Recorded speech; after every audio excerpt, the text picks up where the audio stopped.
অনেকদিন ধরে কোনো ঘোরাফেরা খাওয়া দাওয়ার ভিডিও পোস্ট করছি না, তাই ভাবলাম যে একটা পোস্ট করেই ফেলি। আসলে ছিল না কি বা পোস্ট করতাম।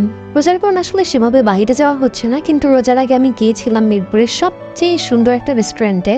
আই থিঙ্ক তোমার বুঝেই ফেলছো আমি কোন রেস্টুরেন্টের কথা বলতেছি। আমি গিয়েছিলাম দ্য স্কাই লাউঞ্জ বাংলাদেশে। আমরা সেদিন 4টায় বের হয়েছিলাম।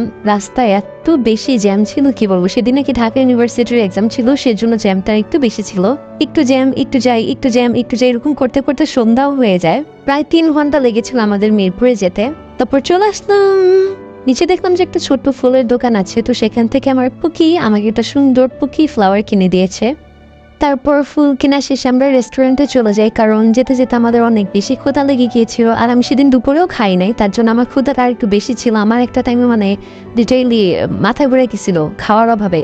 তারপর গেলাম, 2জন মিলে একটু কথাবার্তা বলতেছিলাম, তারপর আশেপাশে দেখতেছিলাম, কারণ সন্ধ্যায় ওইভাবে আসলে আমার কখনোই কোথাও যাওয়া হইতো না।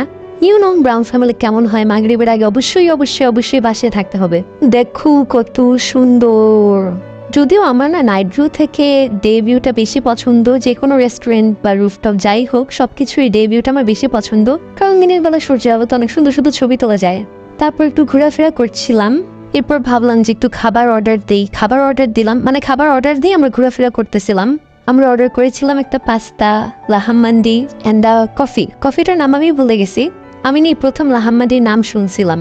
লাহাম্মান্ডিটা অনেকটা খাবসা টাইপেরই, কিন্তু এটা মাটন দিয়ে করা হয়। ফার্স্টে পাস্তা দিয়ে শুরু করলাম। পাস্তা নামটা আমার ঠিক মনে নাই, কিন্তু প্রন বেসড একটা পাস্তা ছিল। অনেকটা ক্রিমি মাশরুম পাস্তা টাইপের ছিল। পাস্তার টেস্টও আসলে ভালোই ছিল, 7 আউট অফ 10 বলা যায়। এর আগেও আমার এই রকম পাস্তা ম্যাটচেফ, তারপর পাইনুর থেকে খাওয়া হয়েছিল। পাস্তাটা যেমন তেমনই হোক, কিন্তু সবচেয়ে বেশি ডিসঅ্যাপয়েন্টিং ছিল এই লাহাম্মান্ডি, কারণ অনেক এক্সপেকটেশন নিয়ে খেতে গিয়েছিলাম। লাহাম্মান্ডি আমার এক্সপেকটেশন একদম ব্রেক করে দিছে। তেমন একটা মজা ছিল না। তারপর ঠান্ডা হয়ে গেছিল। আমি ভাবছিলাম যে একদম গরম গরম দিবে, একদম গরম গরম, যে হাতি লাগাতে পারবো না। সো আমরা ভাবলাম যেহেতু গরম গরম, সো আমরা একটু ওয়েট করি, বা আমরা ছবি টবি তুলতেছিলাম। 10 মিনিটের মতো, এর মধ্যে একদম ঠান্ডা হয়ে যাওয়ার কথা না।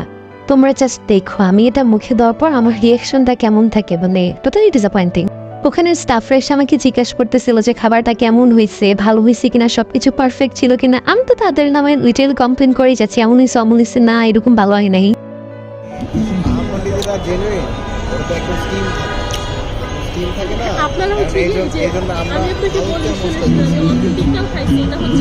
খাওয়া দাওয়া শেষ করে আবার একটু ঘোরাফেরা শুরু করলাম। আমার একটু টেনশনও কাজ করতেছিল, কারণ এমনিতে আমাদের যেতে অনেক সময় লেগেছিল। আসার সময় যদি এরকম জ্যাম থাকে তাহলে তো শেষ।